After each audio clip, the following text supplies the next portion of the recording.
Hello, everybody. Welcome to our weekly Penguins chat. Andrew Destin with Matt Vensel. And before we get into anything, I want to remind you that this podcast is brought to you by Pella Windows and Doors of Pittsburgh. There's no better place to get new windows and doors installed in your home than Pella, who can help you save on energy costs year round. Schedule a free in-home consultation with your local Pella Windows and Doors to find the right product for your home and budget. Give them a call at 866-593-1560 to discuss your project further. Again, that's 866-593-1560 to get started planning on your new windows and doors installation with Pella Windows and Doors of Pittsburgh.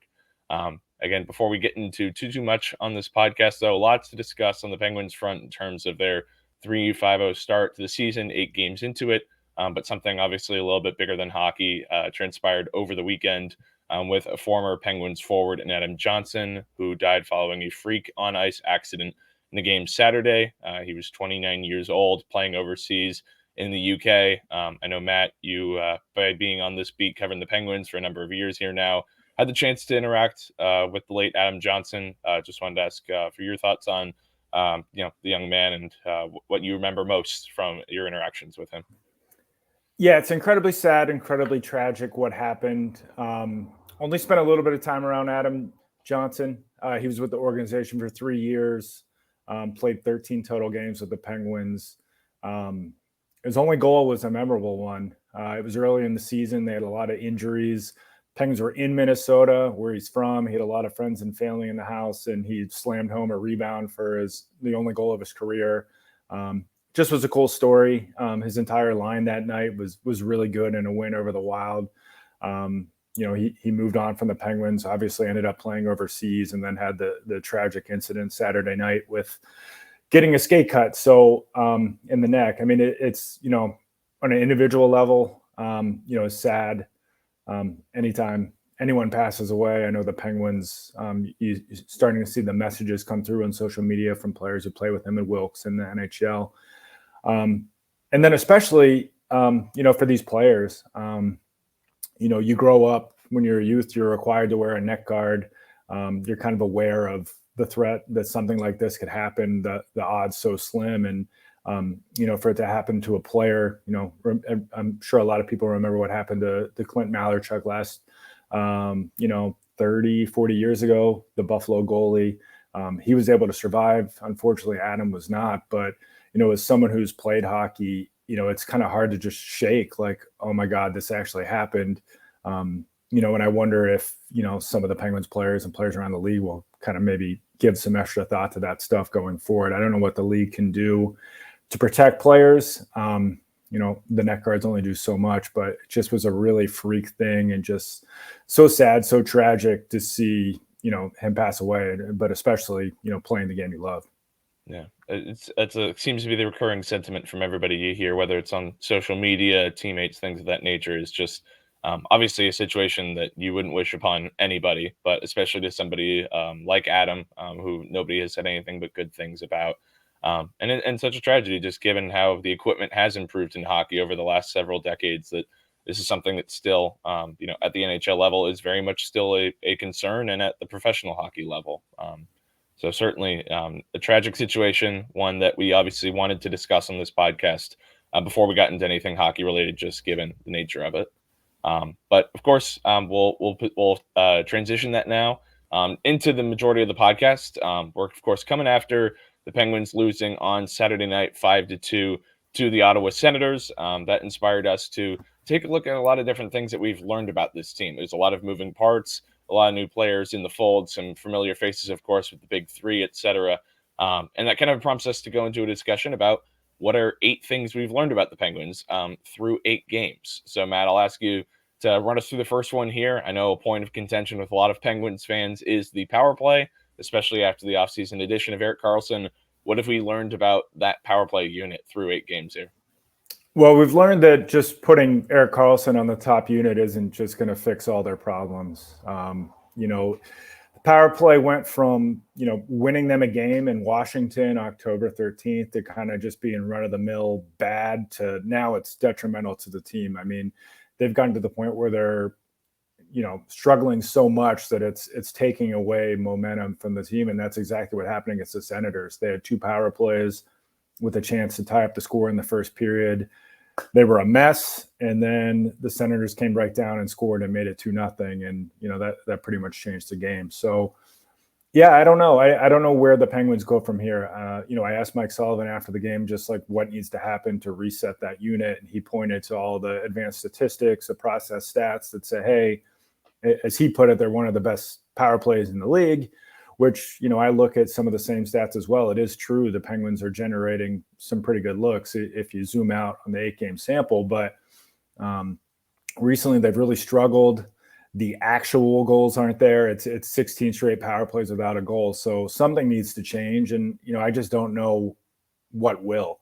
Karlsson has not been as assertive as you would think, deferring a little bit too much early on. I mean, I guess maybe that's a little bit to be expected with him being with a new team, but still, he hasn't really taken charge with that unit. And then the Penguins are just kind of falling into the same bad habits where they're not shooting, they're passing down looks, they're trying to make thread passes through multiple defenders to set up one-timers, and it's just becoming stagnant again. So the Penguins have to shake things up. I don't think it's just a matter of let's put Ricard Raquel back on or Chris Letang in that fifth spot. I think it's kind of you got to zoom out and look at the structure of the power play, what's working, what's not. And, I don't know. I mean, there's a lot of talk about how maybe they need to make drastic changes just to where people set up. I mean, we're so used to seeing Malkin in that right circle, and maybe that needs to change as well. So it's a lot for the Penguins to process. And, right now this unit was supposed to make a big difference, and it just hasn't yet. So far, certainly not the case with the power play, which right now ranks as one of the worst in the league, and also some of the fewest chances in the league. But that's an entirely different discussion. Just opportunities, yeah. Penalties drawn, yeah. Very, very different conversation on that one. But that's another one Mike Sullivan likes to point to as well. Like, well, we're not drawing a ton of penalties. We'd score more if we had more opportunities to get in a rhythm, and that is true. But they're just not doing anything with the opportunities they're getting. Yeah, they're not generating them, and when they're getting them, they're not doing a whole lot with them. On the flip side, another area that we saw heading into the offseason of kind of keen interest to the Penguins would be, yes, the power play was of importance, especially after they got Erik Karlsson, but what would they be doing in net to keep pucks out, especially with this being such an offensively driven team, offense being the identity. Tristan Jarry has gotten 6 games in net. We saw him pulled for the first time this year. Against Ottawa, gave up 3 goals on 9 shots. Zooming out, though, from the bigger picture, what do we think we've seen from Tristan? What have we learned from Tristan through 6 games? Well, he looks a lot like the guy we saw last year. And, last year he had the excuse of an injury that he was dealing with all season. He said before the season started that he's 100% healthy, feels totally strong. He's just been up and down. And, we've seen that a lot from Tristan. He kind of has average results, can kind of be frustrating, and then he'll go on a run where he's, lights out for 4 to 6 weeks and then kind of reverts back to that form. Obviously, we haven't got that run yet. You kind of thought, okay, maybe it's going to happen after he played so well against Colorado.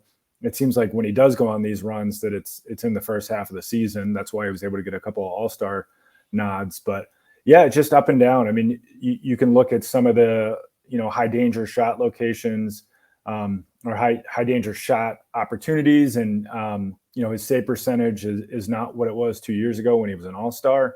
And you can kind of drill down into, what kind of goals he's allowing. But I think if you just kind of take the simple approach of just looking at the back score and game by game, we got 2 shutouts and then 4 games where he allowed 3 or more goals. So obviously it's a 5-year contract. There was a lot of debate whether or not that was the right decision. The Penguins are taking a long view with Tristan. They think he's going to be that guy again. But, through the first 3 weeks of the season, pretty frustrating. The Penguins maybe could have an extra win in here had he played better in some spots. You think about the Chicago game late in the game. Obviously, they felt they deserved a win against Ottawa, and the goaltending edge between him and Korpisalo was pretty significant. So we'll see if they can get him going. And he might be playing a lot. Alex Nedeljkovic is out with an injury, long-term IR. We saw our large Swedish friend Magnus Hellberg come in. I don't know if the Penguins are going to be reluctant to play their third goalie. So, it's an opportunity for Tristan to get on a roll. We'll see if he can do it. Yeah, and thankfully for the Penguins' sake, a little bit of a spaced out schedule after Monday. They had this stretch of 4 home games in 7 days, but then it's the West Coast road trip where it's a little bit more spaced out until they come back here, I believe, on November 11th. So, and an opportunity where Tristan can play a lot, and it's not necessarily back-to-back games or 2 games in 3 nights, things of that nature. But to your point, he's been erratic, and yes, the Penguins are giving up a lot of good chances defensively in front of him, but at some point you need the goalie to stand on his head, especially if he's being paid as a top goalie in the league. And he doesn't even need to stand on his head. He just needs to stop the ones he's supposed to stop. And there were 2 that Ottawa scored on him that he probably shouldn't have let in. Yeah, low to mid danger scoring chances. Ones that he probably wish he could have had back, and easily could have been 4 goals if they hadn't taken the one that was offside that Mike Sullivan successfully challenged. But while the Senators had no issue finishing, the Penguins perhaps have a bit of a finishing issue. And this isn't just restricted to the power play. I know you'll discuss this in greater detail, but when it comes to the forward lines, when it comes to the top 6 versus the bottom 6, certainly a big differential or discrepancy there in the finishing in terms of who's getting pucks into the net. But across the board, it seems like there might be a little bit of a finishing issue with this Penguins team, isn't there? Yeah, I'd say more than a little bit. I mean, last year they ranked top 5 in the league, in shots from the inner slot or in the crease, according to the new NHL Edge player tracking data. So basically, they got a lot of shots right around the net, and that's where you need to go to score. I mean, look at Brian Rust right now. And yet they finished 16th in the league in actual goals. So that's, I did something before the year. I talked to Mike Kelly from Sport Logic, and he referenced that. He said, okay, it's the biggest gap in the league in terms of actual goals versus expected goals last year. And we've seen it carry over where this team is getting a lot of good looks. I mean, how many shots are they getting against Ottawa? Was it 41? Nearly 20 shots from the slot, according to Sport Logic. So they're getting these opportunities, but they're just not converting on them. It's they're scoring, their shooting percentage is below the league average. And, easily a couple of these games could have went their way had they just put the puck in the net. And I don't know, I mean, it's surprising in some ways when you look at some of the names that they have on their roster, but then, how many of these guys are truly elite scorers at this point in their career? And obviously it's Jake Vensel and that's it. Not to say that Sid and Gino aren't tremendous players, but they don't have a guy like James Neal who was just a pure sniper. And then you look at the bottom of the depth chart, 0 goals from the 4th line. So yeah, I mean it's a big problem. It's a long season. We all know it's 82 games. This is only 8. And maybe this will kind of get resolved. It'll regress back towards the mean in a good way as the season goes on. But so far through 8 games, they're leaving a lot of opportunities on the board. And, that's cost them at least 2 wins. You could say the Chicago game was one. There was another game in there I'm blanking on where they peppered a goalie and they lost. And then obviously the Ottawa game. Like the Dallas game. Yeah. Earlier this week, Jake Ottinger was unbelievable. Kept the Stars in the game, and then the Penguins blew it in the second period. So, yeah, it's an issue. They can point to all the process stats and say, hey, look at all the good looks we're getting. But, at a certain point, you do have to put this little tiny, black piece of rubber into the net, and they're just not doing that as frequently as they should.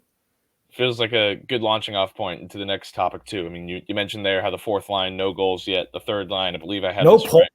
No points, not even like a cheap secondary assist on something. Yeah, nothing. I was just looking a little bit ago. It's wild. Yeah, nothing out of the 4th line. Chad Ruedel has more points. Sorry to cut you off, but I'm just going to say Chad Ruedel has more points than the entire 4th line of Jeff Carter, Matt Nieto, and Noel Acciari. I was fully expecting you to say Tristan Jarry has more points than the 4th line. He probably does. But I mean, yeah, you kind of hit on it right there, right? The 4th line not living up to expectation. The 3rd line, a lot of advanced stats maybe say that that's been better than last season's 3rd line. Eller, what he's done, maybe being a better presence there. But all told, the bottom 6, for all we've talked about it, it's kind of producing similar results to what the Penguins got last year, if not maybe less production. What say you about this bottom 6 so far?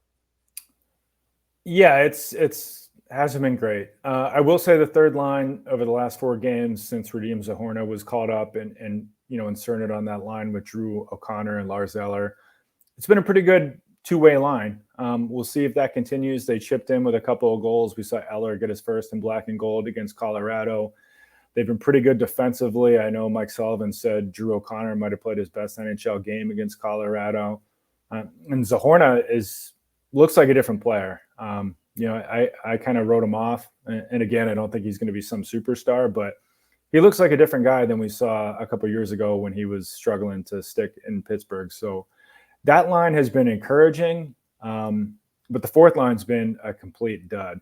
I mean, I know they're not supposed to be a scoring line. That they're basically there to just play low event hockey, but they've really struggled. They've had a hard time getting out of their zone. Nieto, your boy, hasn't had the kind of impact that I thought he might as a forechecker. He's a speedy, energetic guy, but it's not really translating. Jarry has been, I think, a pretty big disappointment. We're going to touch on the newcomers here in a little bit. And Carter is what he is at this point. I don't think he's like absolutely killing the Penguins, but he also is bringing no value whatsoever. So, I think we're probably going to get to the point here soon where maybe we see Vinny Hinostroza get a shot on that line. There's other options down in the minor leagues. So it's kind of a mixed bag. Like on one hand, the Penguins can feel pretty good about the third line. We'll see if it continues. I mean, there's certainly reason to be skeptical, but as far as the fourth line goes, woof. Right. And it's one thing if your fourth line is a dud or being, net low event hockey, if your top six and your third line are firing on all cylinders, scoring a lot of goals, and your netminder is helping you out. But if you got a unit that's not providing much of anything in either direction, you kind of start to throw up your hands at some point and say, well, what value is it providing? If it's just right now, just a little bit of ice time that buys people time. But you kind of alluded to it there, talking about off-season additions so far. I think you and I are seeing this on the pretty much on the same page about who the Penguins' most impactful offseason addition is. Going into the year, we probably would have thought it would be Erik Karlsson. There's a lot of guys to touch on here, both important ones and disappointments, as you referenced Jarry. But in terms of the most impactful guy so far, is it the one lining up to the left there of Evgeny Malkin? Yeah, Riley Smith has been great. If we were a more prepared podcast, I'd have his numbers in front of us. I think he has 4 goals. Evgeny Malkin was the primary assist on 3 of them. He's just looked really good. I mean, he's a little bit bigger than I thought he was. He's a smart player, very good off the rush, as advertised there. And he just has a good sense of finding open spaces and getting open for Malkin and Rickard Rakell. So he's been really good.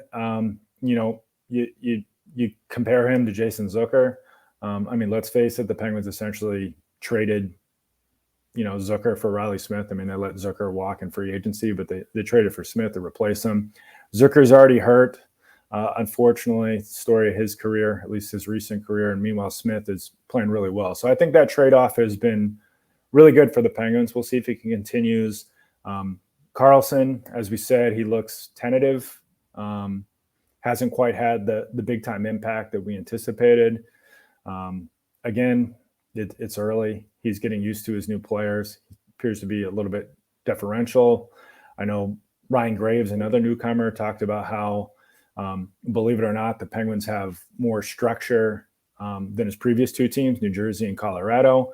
Maybe some people roll their eyes at that. That doesn't mean they play within the structure, but Mike Sullivan demands a lot, or at least asks for a lot politely, in terms of breakouts and defensive work and things like that. It's been an adjustment for those 2. And then on the flip side, I think Jarry, his first game, he was really noticeable, threw some hits, blocked some shots. He did get banged up at some point early in the season. Maybe that's kind of factored into him being so quiet. I mean, he's been solid on the kill, but you hardly notice him out there at 4-4. Who are we missing here? Nieto. Zahorna is sort of a newcomer, but he's not. Eller, I think, is finding his stride. He's been really good on the PK. That's been helpful. Ryan Shea hasn't looked out of place in the NHL. So it's kind of been a mixed bag. But I do feel like, Smith obviously is playing well. I think Graves is starting to look a little bit more comfortable, although Saturday's game wasn't his best. Shea has been pretty good. So I think some of these players are starting to improve. And if you're looking for reasons to be positive, I think maybe that's one place to look, is that some of these new guys are starting to find their footing in Pittsburgh.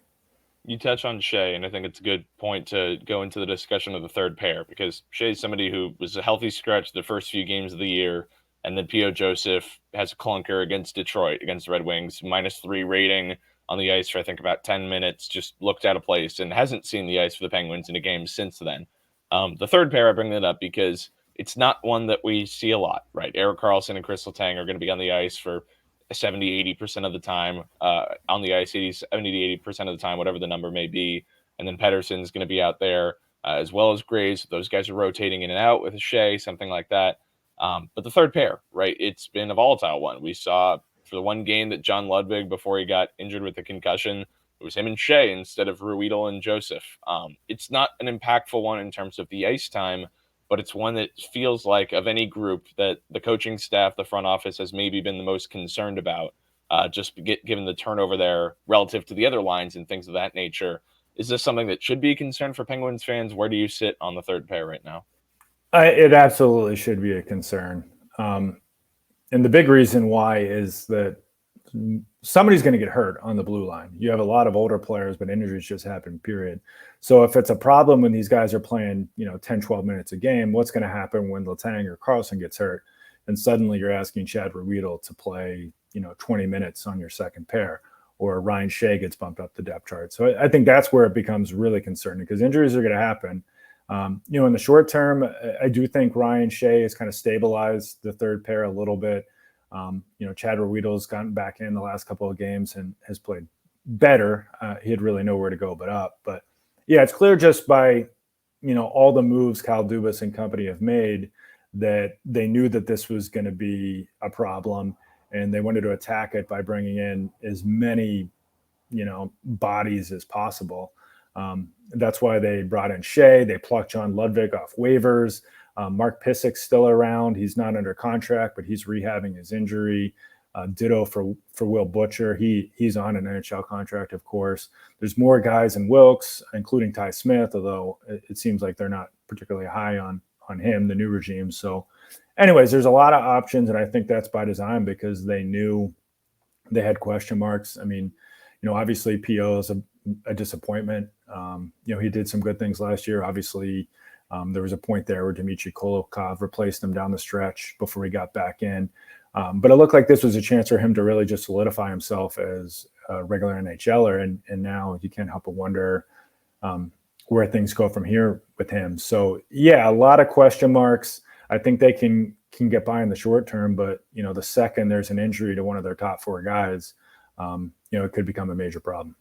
Yeah. Hasn't been one that's bitten them too much in the butt the last couple of games after that Detroit debacle, but certainly one that's still of prurient interest to fans. A couple more things to learn about here, but before we get into those, a mid-ad for you guys. Just want to remind you that the Great Yinzer Tailgate is bringing the best of the Berg to South Point on November 4th, showcasing Pittsburgh's rich culture, iconic sports history, and vibrant community spirit.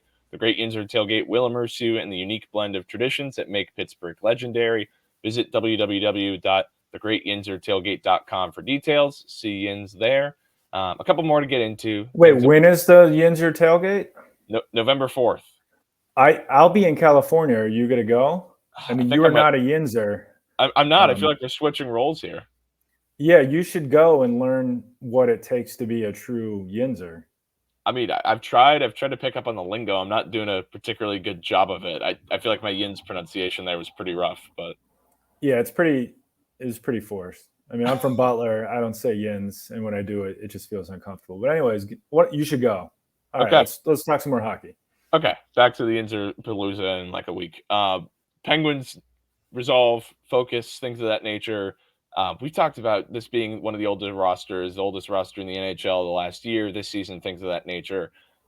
This feels like something that wouldn't be an issue for a veteran-laden lineup that has guys who've won cups, but it feels like the focus resolve just hasn't necessarily been there. I mean, what stands out to you with this group after 8 games? Like, why do you think that's been an issue? What's going on that front?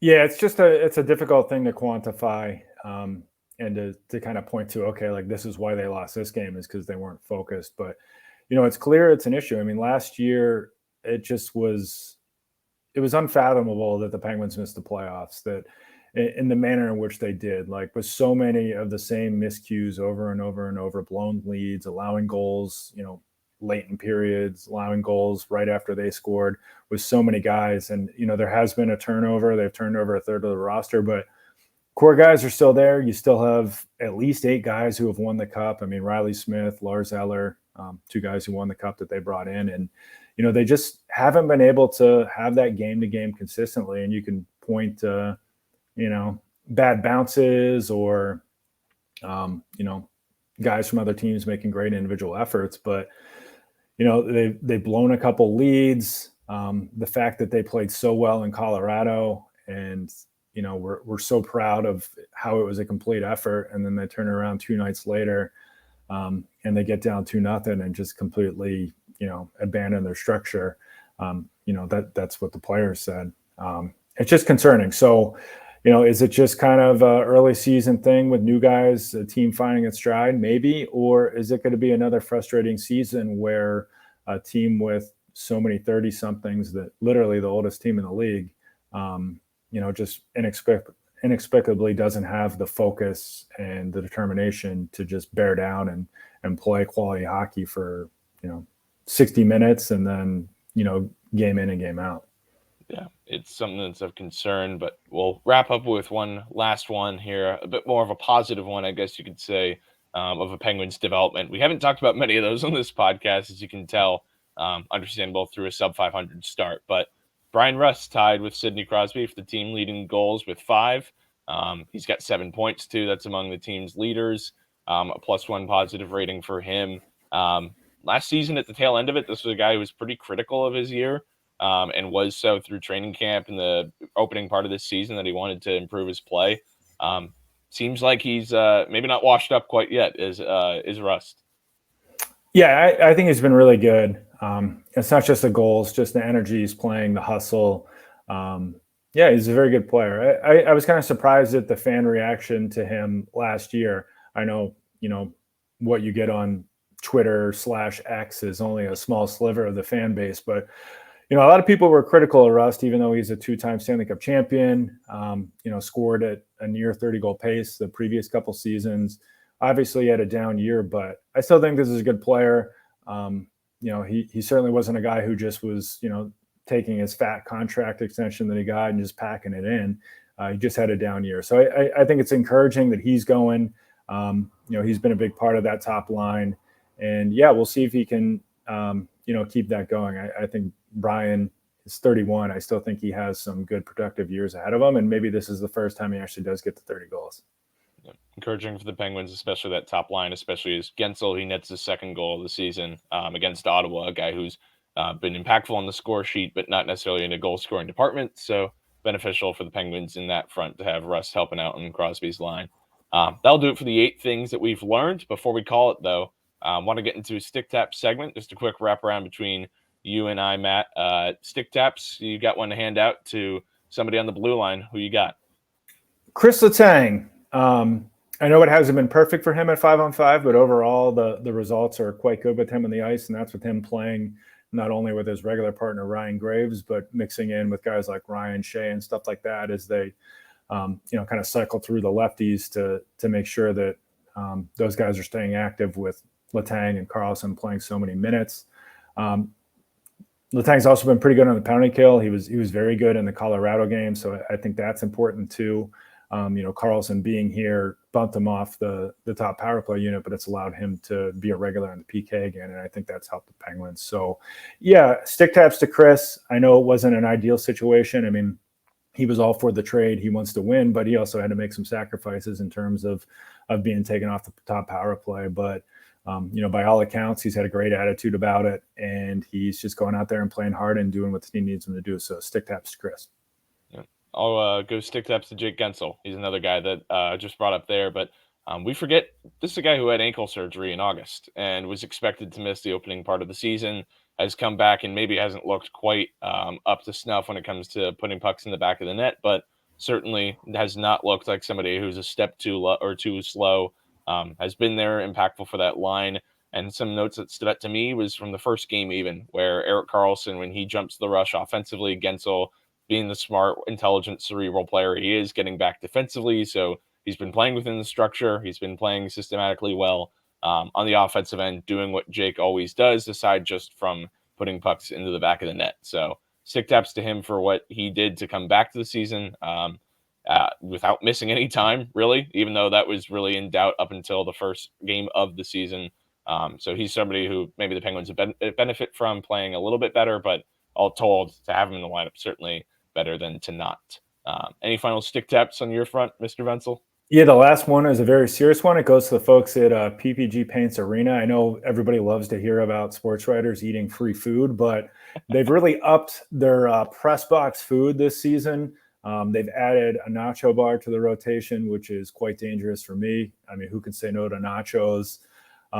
It's just a great dichotomy, I think. Like, I get a big heaping plate of nachos during pregame warmups where all these like elite athletes are down on the ice warming up for a game. And meanwhile, I'm stuffing my face and covered with cheese. It's just quite embarrassing. But stick taps to them. It's great. Great food. I know you're a fan of the hot dogs. So I want to give them a shout out. I'm sure they're all listening to this podcast. So thank you for the nachos. Sentiment shared. Love the hot dogs, the nachos as well. All told, thank you to the PPG Paints Arena staff. I think that'll just about do it for our podcast this week. We'll be back with you guys next week. By that time, Matt will be in California.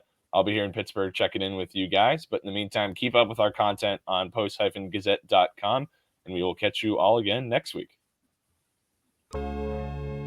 Thank you for checking out this content from Post-Gazette Sports. If you enjoyed the video, please like it and subscribe to our YouTube channel. Check out our Apple Podcast channel for more podcast content. Click below for a special deal of 99 cents for a 3-month subscription to the Pittsburgh Post-Gazette.